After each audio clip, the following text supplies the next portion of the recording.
Yan, kakasaka ba sa hamon ng pasarapan sa iba't ibang lugar? Ito po ang vegan. Vegan. Vegan, Paano nga ba ang longganisa. longganisang vegan? May taba ba yun? May taba, may atsuete, maraming bawang. Paborito ko pala to. Masarap kinakain to, nakakamay eh. Chef, eto naman. Ito, misusa ng ating longganisa Quezon.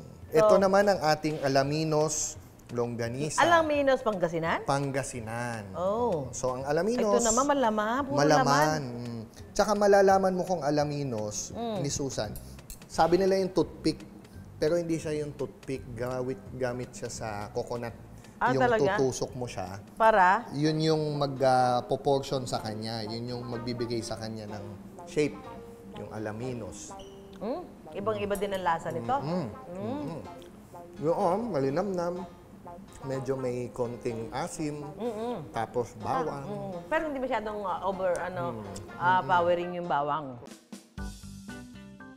Mula sa maalat-alat at mabawang, punta na tayo sa manamis-namis na hamonadong longganisa.